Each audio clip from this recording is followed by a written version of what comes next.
is facing.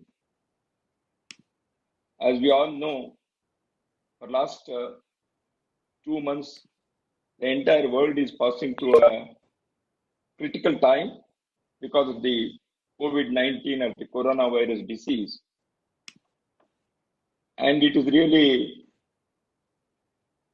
very strange that we have to meet instead of having a personal interaction in some location like in Delhi, the capital. We are in different parts of the country, and I am now speaking from Bangalore, which is my hometown. And we have called this an interaction with media instead of calling it a press conference. The background note has been given, which may not be considered the press note and official press note, but it throws up certain issues so that you will be able to pose your questions and participate in the interaction. Friends, it is the first time, I think, in the history of humanity that every individual human being on this planet is some way or the other affected because of this coronavirus. In the earlier calamities, man-made or natural, like World War situation, not all the countries were affected and not all the human beings on the globe were affected. Many countries did not participate. And no earlier natural calamity ever in the past had such a wide impact. No contagious disease or pandemic in human history has engulfed entire humankind. So that's why it's for the first time, I think, if I'm right, that the whole world is grappling with an unprecedented situation, and the enemy is enemy of all, irrespective of the status of the human beings, irrespective of their language they speak, the nationality they have, or the educational background, or belong to any race, community, etc. So that is why the common enemy for all human beings is this coronavirus. So that's why the fight also has to be on this basis that we should not have any discrimination in fighting this challenge. I do not want to go into the statistical details, which we all know, how every minute it is changing. Last night when we sent out the note, it was 3.68 million people were affected. Now just before entering in the hall, I saw it is already 3.72 million people are affected. Last night we thought it is around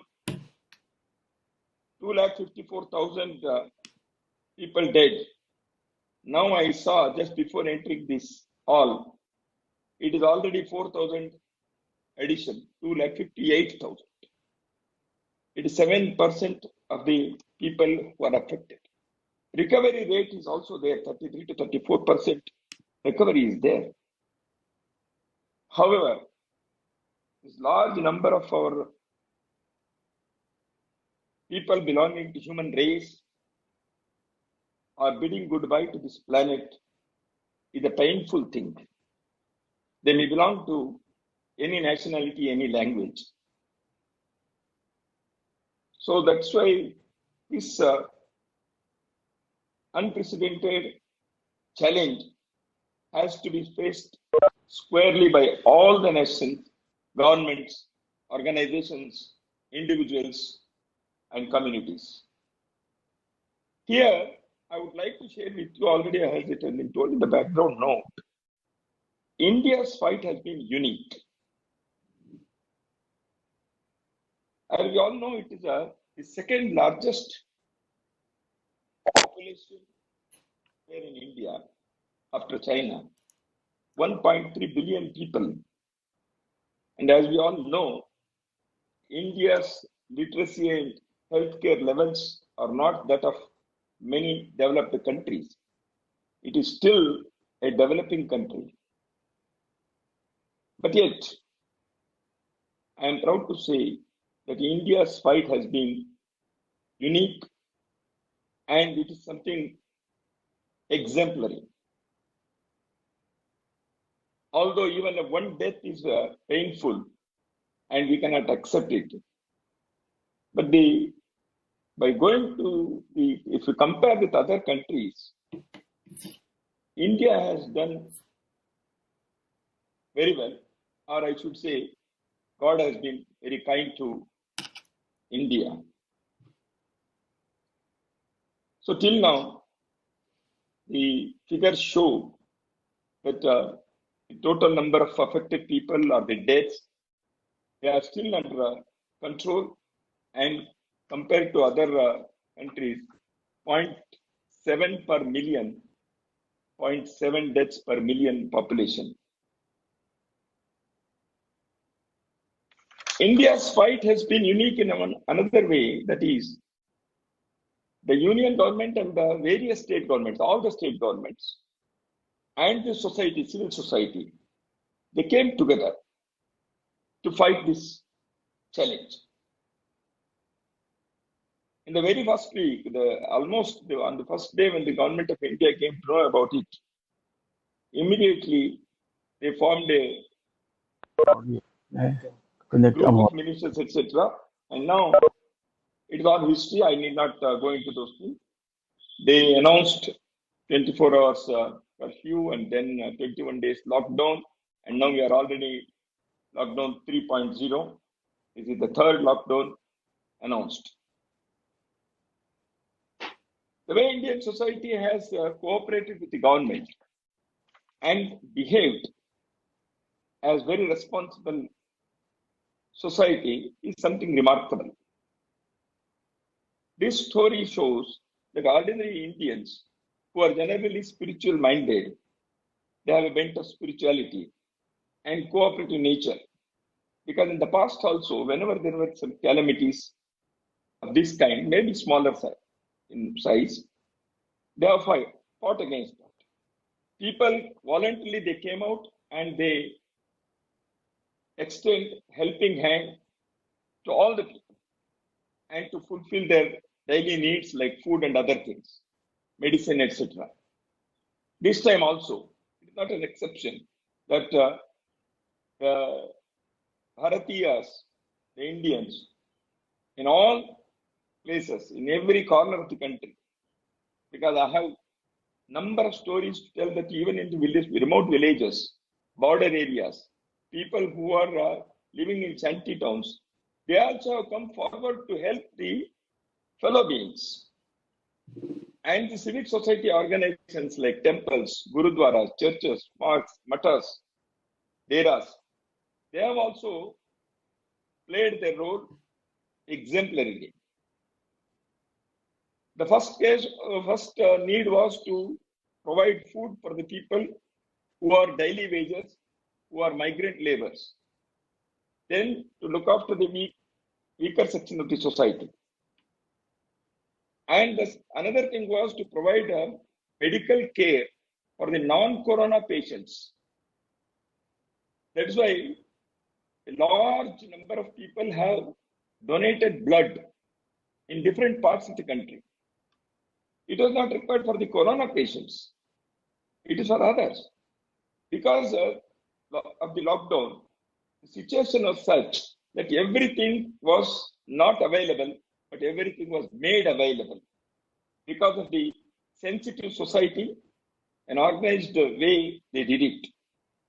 That is a proactive government and a decisive government on one side, and a sensitive society. When they come together, what can happen, I wonder, is there to see for all of us in India today. That's why even the third lockdown, people have been cooperating. No doubt there have been a number of incidents where migrant laborers have to move from one part to the another in such a vast country. Now, in the last 2 days, the migrant labor transportation from one part of the country to another has started, and the government administration has made all the arrangements. And the people, society, and the organizations like RSS and others, they have been volunteering to help the administration in easily carrying out these decisions of transferring the laborers to their hometowns and home states. Friends, I am speaking on behalf of RSS, being the RSS functionary. Most of you must be knowing that the RSS, the Rashtriya Swayamsevak Sangh, has always been first to rush to help the needy people at times of crisis and calamity, whether it is a natural calamity or man-made calamity, like train accidents and others, or the natural calamity like floods and earthquakes.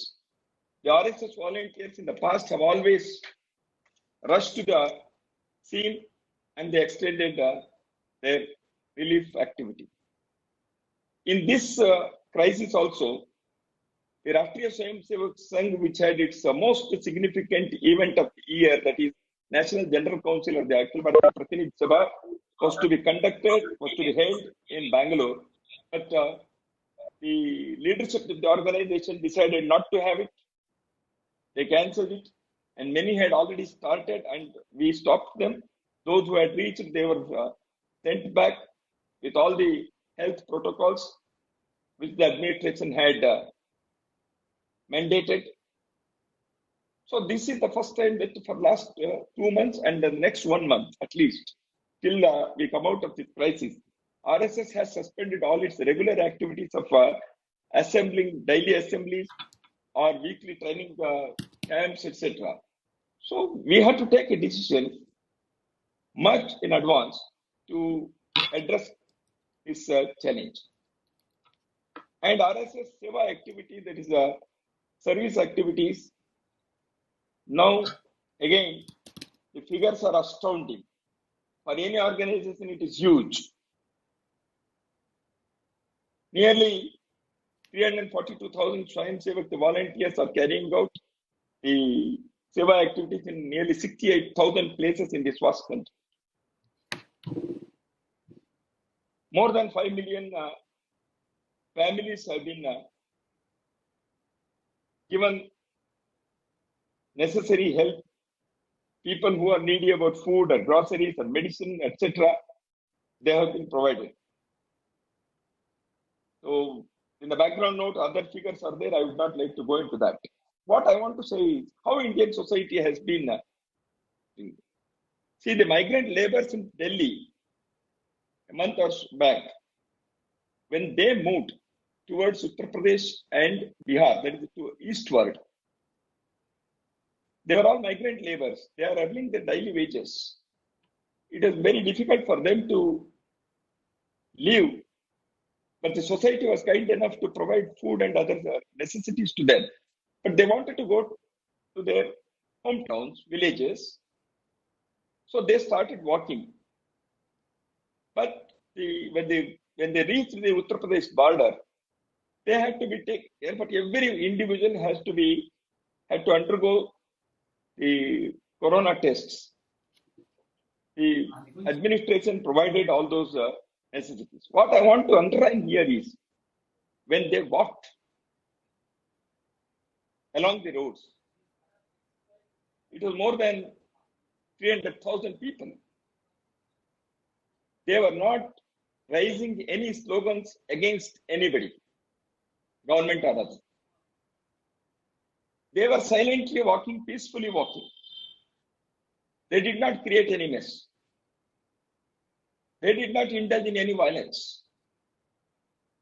They did not demand for food.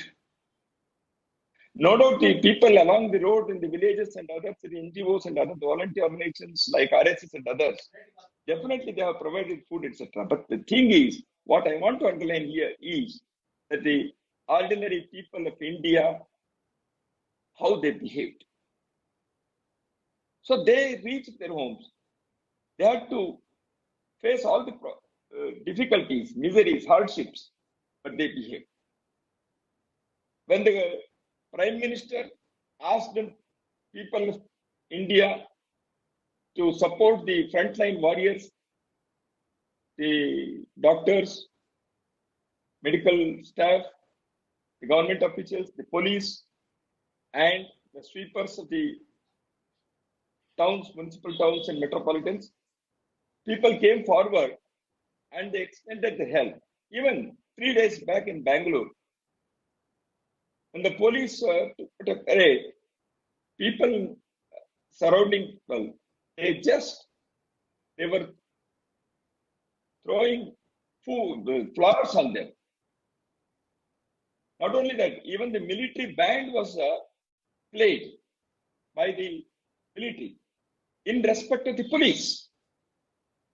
So this shows how people have been, as a society, as a nation, with oneness and something, this great unity they have demonstrated. So that's why I would like to say Indian society, with its internal immunity and intrinsic strength. Intrinsic strength because of its cultural and civilizational background on one side, and the immunity because as a race, God has provided us, so which has come in handy.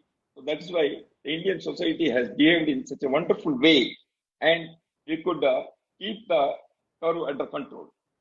Now, the last part of my thing I would like to say, what would happen in the post-corona world? Umpteen number of people in different parts of the world, academicians, scholars, thought leaders, political leaders, media persons have been writing about post-corona world. And everybody agrees that it will not be the same. The world after corona crisis will not be the same again. We will be living in a new world order. Approach to life, approach to lifestyles, geopolitical balances, economic structures and policies, all these things will have to undergo a change. Whatever may be our ideological and philosophical pursuances, one has to accept that the humanity will have to revisit to its lifestyle and model of development. Hopefully, in the post-corona thing, there can be an investigation about the origin, reason, and impact of the pandemic. But the entire world will also have to come together to go in search for the emergence of a future world order, a new regime. All the individuals, organizations, and countries will have to participate in this discussion and practice of emerging a new world order. Here comes the role of India again. As you all know, the political ideologies based on politico-economic thoughts which have ruled the world for last 1 century have failed in today's world. The unbridled materialism and consumerism will have to be questioned, and I hope the humanity will try to free itself from this. And another thing is the economic depression and environmental degradations, which is taking a cycle, will also have to be addressed through a new lifestyle which is more friendly to ecological and natural situations. It will have to be a localization which we call Swadeshi, a self-reliance model, and where a local resources, workforce, and needs will have to be integrated with economic activity, taking into consideration ecological considerations. And we in RSS believe that the entire world will have to have a bifocal thing. One, The whole world is one family. This universalism will have to be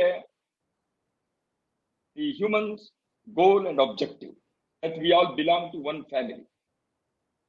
But at the same time, economic, political, and other decentralized models with social cohesion will have to be there. It will have to be simultaneously local and global. Think globally, act locally.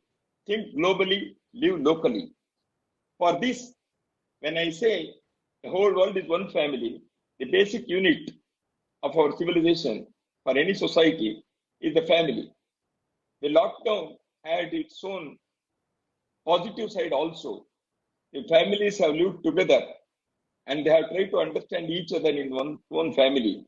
We hope that the importance of family institution will be further realized in post-corona world, which will definitely extend to the communities, village communities, and to entire universe. So it is now time for us that divisive tendencies, economic philosophies, policies, political policies and ideologies, religious differences, all such discriminations will have to be now overcome with oneness of humankind without having any discrimination. We'll have to think about a new order. But definitely, national identities will remain. But universal goal will have to be pursued. So that's why the RSS believes that a new world order with its self-reliance, sustainable development models, where lifestyles, natural and ecological considerations should be taken into consideration, will have to be the new world order's basic, fundamental, foundational aspects. That's why I conclude with saying that the human-centric, holistic coalition of the world will be the prerequisite for the emergence of a new world order. So we are facing the corona crisis. I am confident that the whole world will come with flying colors, although there have been a lot of losses. We will pass through this, but the crisis will herald a new era of human dignity, welfare, and oneness. Thank you. If there is anything for me to say as a response to your question, I'll be happily doing it. Thank you for participating. Thank you, Dattaji, for your opening remarks.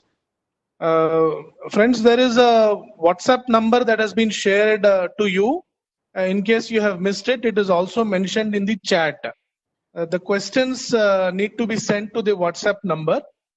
The question will be read out along with the name of the journalist and the media house, and then Dattaji will give his response.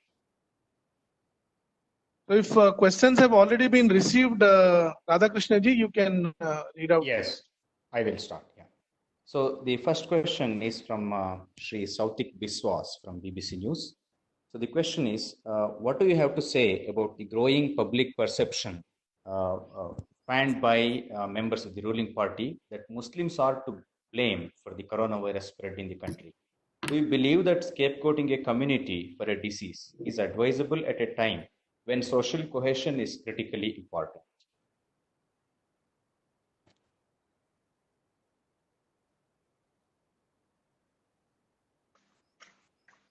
Shall I? Thank you. As you say, it is a perception. That is not reality. And on behalf of RSS, I can say already the chief of RSS, Sarsanga Chalakji, Dr. Mohan Bhagavat, the other day when he addressed the Swayam Sevak and the society, he has made it very clear that is some small number of some people, if they have the entire community should not be blamed and it should not be held as scapegoat. That's why naming any one community for as the reason for this crisis or spreading of this crisis would not be in right spirit. The RSS does not accept it. See, the virus or the disease does not discriminate. So it has to be fought by all with oneness, which I have underlined during my introductory session also. So that perception, if somebody is creating that perception, either because of short-sightedness or somebody may be doing it deliberately. In any case, it is not acceptable, and the challenge is for all, and answer also should be by all.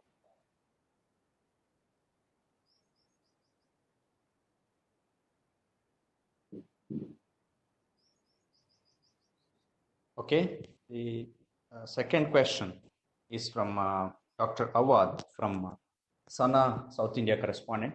The question is, after Mohan Bhagwatji's message to not to target a community because of the fault of a few, what is the follow-up on this issue? Is related to the first question. So do you think that the cadres of, what is the follow-up action? What is the follow-up action taken after Mohan Bhagwatji's message to not to target one community? So do you think the cadres of RSS are following the instructions? So what is the message you would like to convey to Arab countries? So where more than 8 million Indian expatriates are living in Harvard.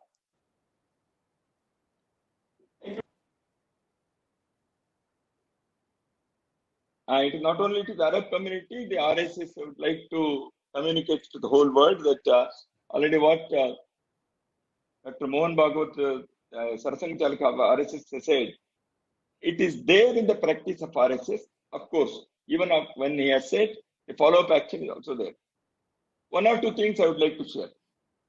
Some 3-4 prominent leaders of the Muslim community in India, they have written to Dr. Mohan Bhagwat, welcoming and appreciating his stand.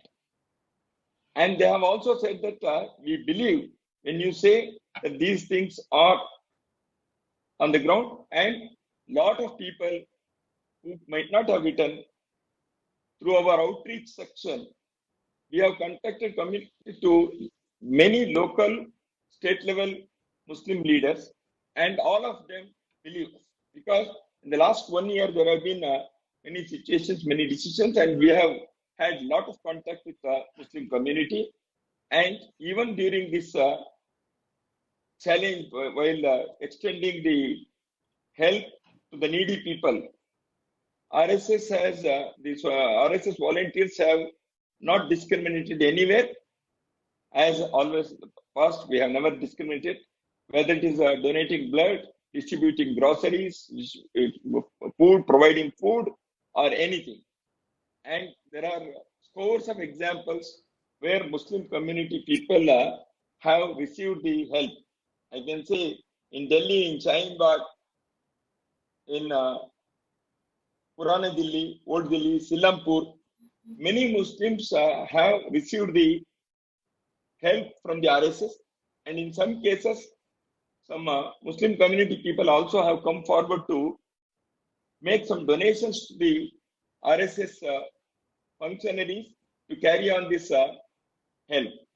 Now, coming to the international community, as you have asked about the Arab community, where a lot of Indians are also there. Yes, of course, because of such situations, there may be unfortunate incidents and scenario.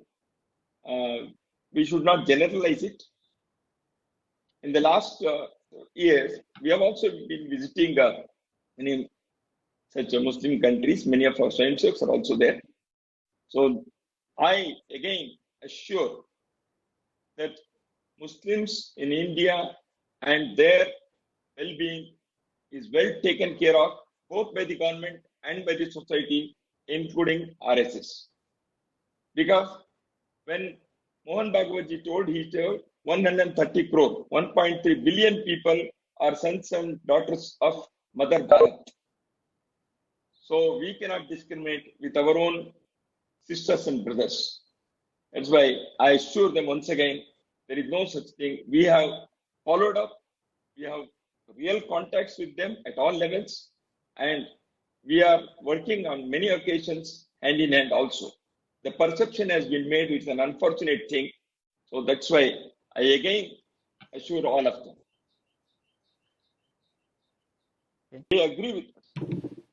They send their children to the schools run by Sangha Swayam Sevaks in Vidya Bharati schools. They participate in many organizations which are being run by Swayam Sevaks in our national life. It may be student organization, it may be labor organization, it may be many other such mass organizations and various outfits. And number 3, RSS has been providing, as I said, even before Corona, lot of service activities which are happening.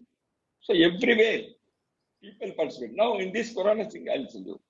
For example, Northeastern students are in large number in cities like Mumbai, Hyderabad, Chennai, Bangalore, and Delhi, etc. And 2-3 Northeastern states chief ministers have issued statements that because of RSS and RSS related inspired organizations, our boys and girls are safe. They may be Christians, but thing is, the Northeastern students from Nagaland, Arunachal Pradesh, Manipur, Assam, Meghalaya, Mizoram, these states, students are studying in these cities. They have been taken care of. Even on earlier occasions, that has been done, and even the present crisis also. So there is no such, and they have made public statements about this. Chief ministers have written articles, they have tweeted, they have made public statements. There's a discrimination of this kind is not taking place. Now, as you said, whether some right-wing article, right-wing or left-wing, RSS doesn't consider itself as right-wing or left-wing. We say we are a nationalist organization for universal good. That is why I don't consider as the right or something, whatever it is. If you say that right-wing organizations, thinkers, I think a lot many people have already been writing and many more have written. So in this, I welcome and request for your participation and cooperation also, because please understand, talk to people, visit our service projects, and then highlight what you see as truth and fact. Thank you. Okay. The next question is from. Already said in my introductory and also the background. Fully, when there is a global crisis of this size and of this impact, it is for the international community tomorrow in the post-corona scenario to probe or to fix the responsibilities. It is not for a voluntary organization like RSS. However, in any such conditions, it happens that the international community, through some organizations which are having that mandate and infrastructure and standing in the global system, they will be going into that. I do not say whether this country or that country, virus is virus, whether it is man-made or not, whether it was purposeful or not, it is premature to say anything. So, if the President of America thinks like that, it is his opinion. But I think, however, such a situation will definitely emerge, because when billions of people on this planet had to suffer, it is in the interest of humanity that it has to be probed, and we should know what is the origin and the reason, so that we can prepare ourselves as human race for any such calamities in future. It is not to pinpoint somebody as a culprit, but it is for the better preparation. Many mechanisms. Government is one organ, and it has performed in its own wonderful way. The social organizations, NGOs, societies, the religious, cultural, and other organizations and the systems and outfits, they have also played their role. So I want to underline how in such a crisis, a society, a nation stood up, and it has performed very well. But I am not telling it's all. How we are going to perform in future, how we are going to learn lesson as a nation, how we are going to implement those lessons in practical life in the post-corona world. There also this unity, this immediacy, this purposefulness should be demonstrated, and I hope it will be demonstrated. So that is the reason why we thought of interacting with you. So that is how RSS looks at the things. Okay. So another question from Sri Rajesh Rai from Wall Street Journal. The question is, so how is India gearing up to fill the void that would be left in China's high-end manufacturing sector due to the pandemic?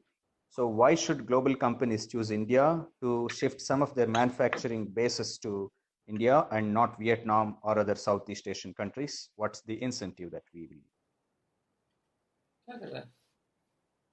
Yeah, it is for the government now to prepare a very detailed policy and economic thinking that they will have to do. Already, Government of India had in last 5 years had opened certain of its intentions that Make in India, etc. already been there, and lot of such initiatives on the part of the Government of India is there. And in many states, even the state governments, BJP or non-BJP, they have also been welcoming lot many people to invest in Indian states. So I think in the after the crisis, so Government of India and the state governments together, they will have to think on these lines, how we can attract investment from other countries in its own way without disturbing, without harming the local self-reliance, without harming our natural resources to the extent that we face another problem. So that's why we will have to take into consideration how we will strike a balance. That's why there will have to be very choosy, in a way, judicious way of doing things. So it's a very detailed thing. We'll have to discuss about that. However, when I say Swadeshi self-reliance and made in India efforts of government, these things will have to be considered. Recently, the Government of India, as I've heard through media and other channels, that farming section and MSME, medium and small enterprises, the government has announced a lot of new measures so that India as an economic unit and agriculture and manufacturing sector should stand on its own feet for the development of indigenous and intrinsic strength of India. But at the same time, a developing country or any country in this world today can't close its doors to others. We will have to live. That's why the Prime Minister the other day, he has put 5 ovals, AEIO, adaptability, efficiency, etc. objective. There, the last one, U, is universalism. So that's why this adaptability, efficiency, universalism, inclusion, these things he has already mentioned. I think the Government of India will work on these lines. Definitely, Indian situation will be very conducive in the days to come for, I am proud to say that Bharat, India can speak about democracy, because we have lived when all around, particularly in the neighboring countries, when democracy has faced lot many challenges, and many a time they had to bid goodbye to democratic setup.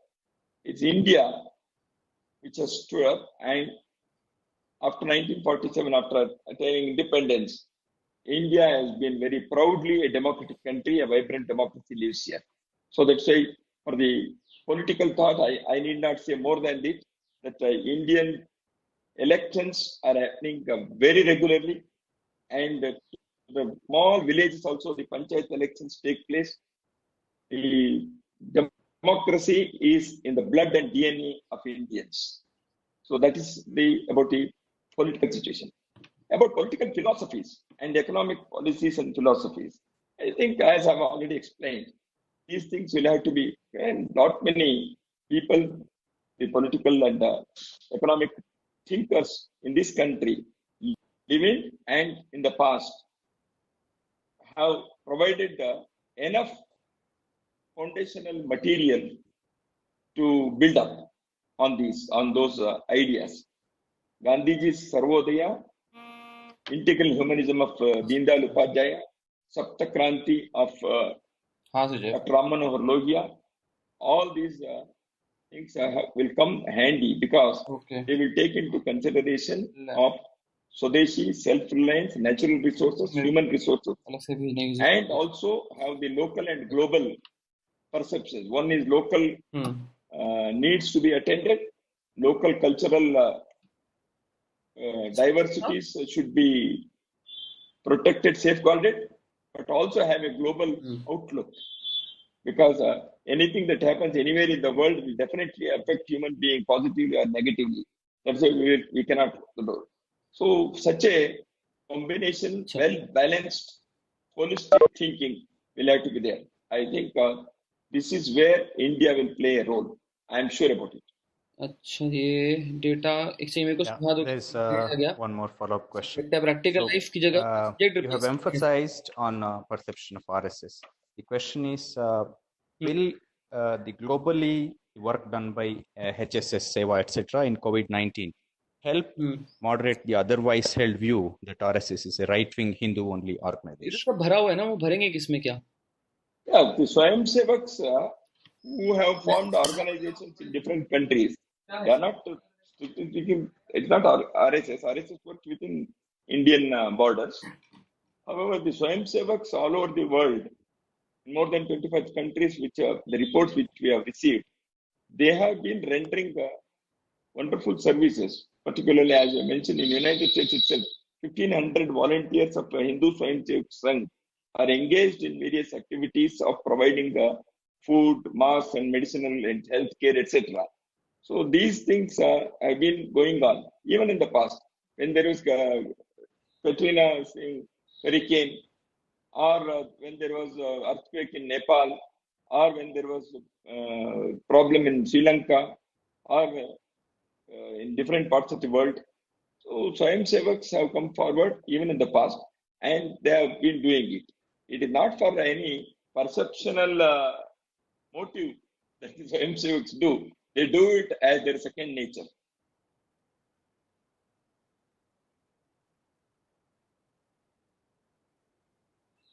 So, okay, all the questions received so far, I think we have covered. Over to you, Ayush.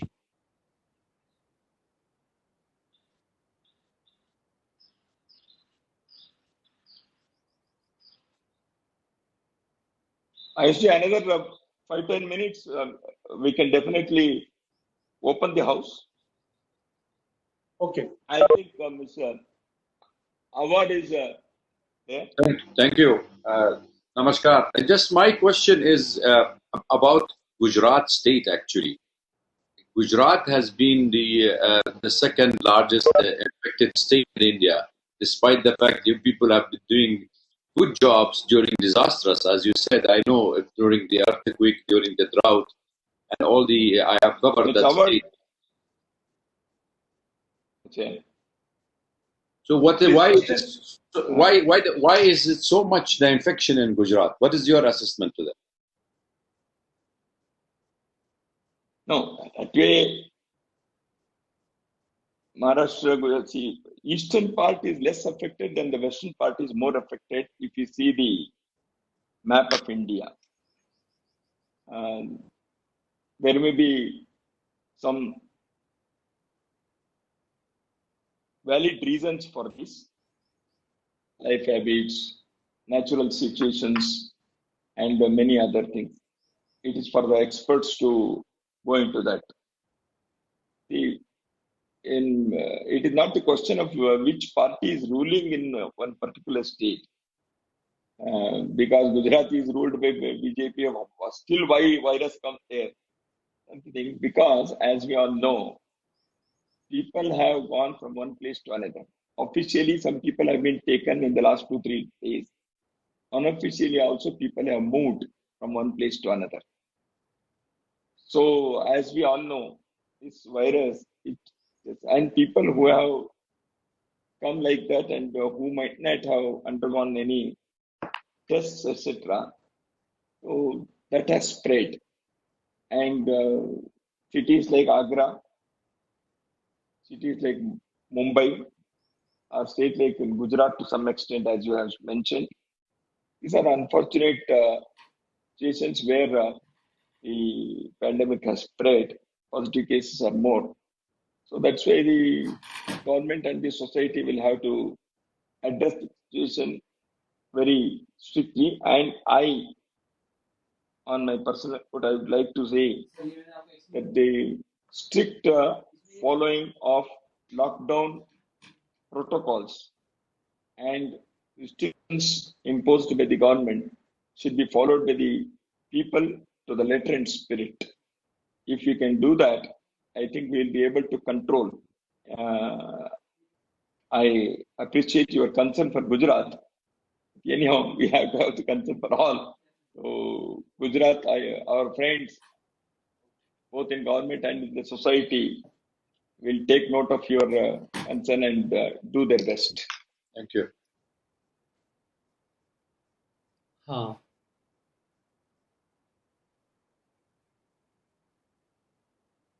हाँ हम इसका code लिख रहे हैं import करने का हम Dattaji, I think कर लेंगे शायद all the questions are done. I think somebody had raised hand. मतलब Gentlemen.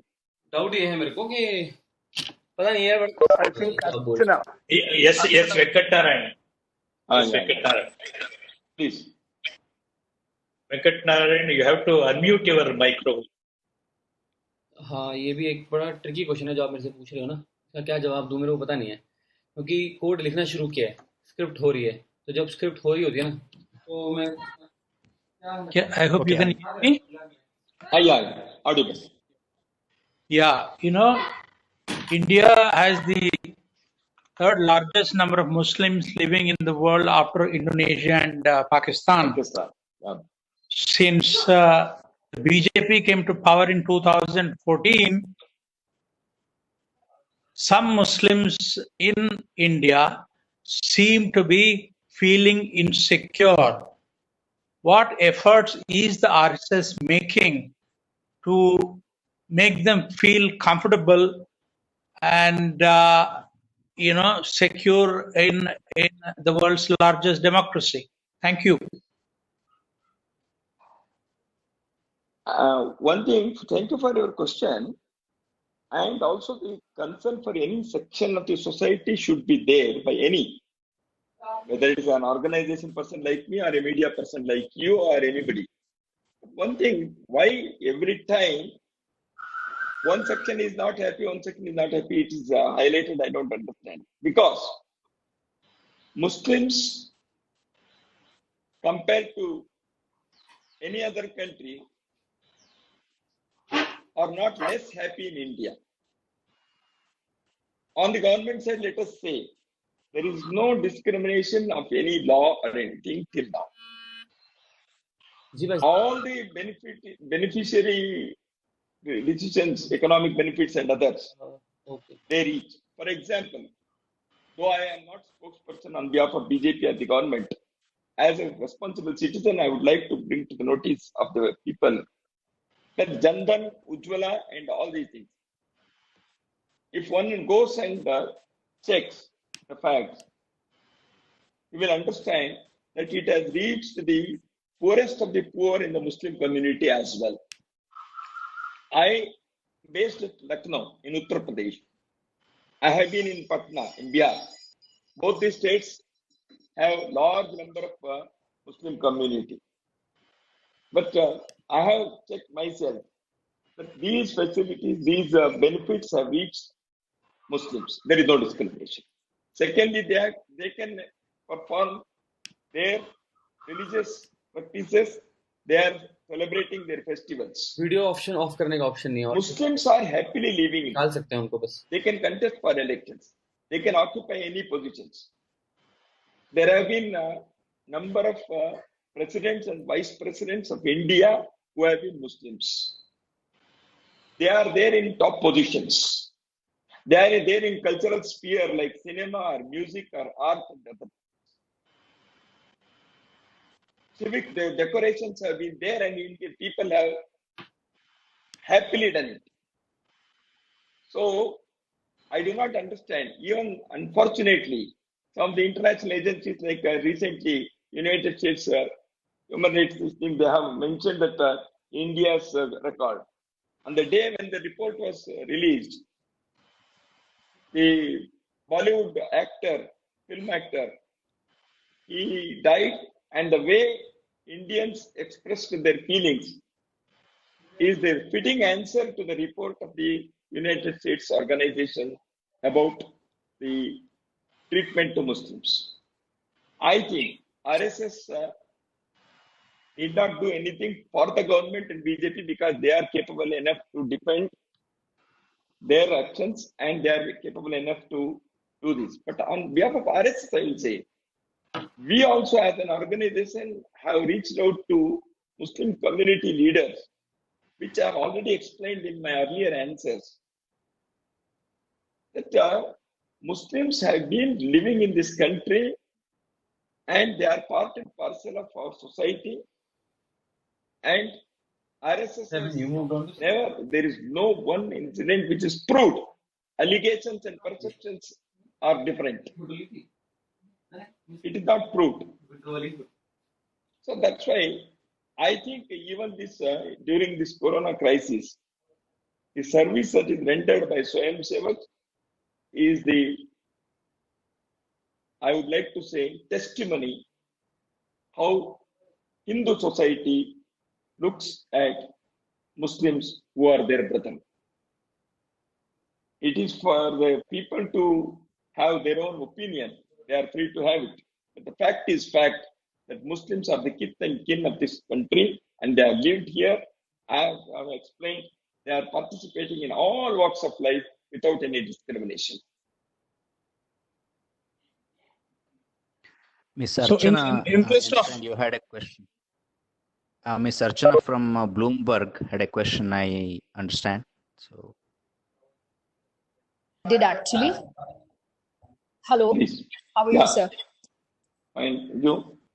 So actually, I had a question about what's been going on in the last few days about migrant laborers being stranded across India, and various states, and was seeking your comment basically on how you see. Are you satisfied with the way the situation was handled? So many people stranded. The kind of hardships that state governments and there was a lot of criticism about maybe there isn't enough coordination between the center and states, and also now a state like Karnataka has cancelled interstate trains because they want laborers to be in the state to ensure that the economy opens up. Do you think that is fair? No, they have not cancelled. It is the information is wrong. They have not cancelled. They have only said that if they remain here, we will take care of them for their food, etc. Because they are labor, they are contributing to the economic activity. If they remain, it is well and good. Otherwise, if they want, because number of trains and number of buses have already been flying and running, and anybody who wants to, if there is anything, even on behalf of RSS, we will request the government, those who want to reach their hometowns, want to see their family members, they can go, because that is the decision of the government of India. No state government should unnecessarily do it if they are doing it. They are not doing it, because I have checked in the morning, this morning only, particularly about Karnataka, because I am living in Bangalore now. And as far as the other thing about migrant laborers, which you have raised, the question is, see, the situation is such, it is not, nobody could have planned for this. See, suddenly when such a situation arises, to meet the situation, there will have to be certain see, even the government officials and the police, to what extent they can have the burden for last 2 months, they are working 24/7, everybody knows. It is not an ordinary thing. in an extraordinary situation, if there are certain small incidents in some places, we should not generalize it and paint it in a negative way to show that the whole society and all the government and everybody is doing like this.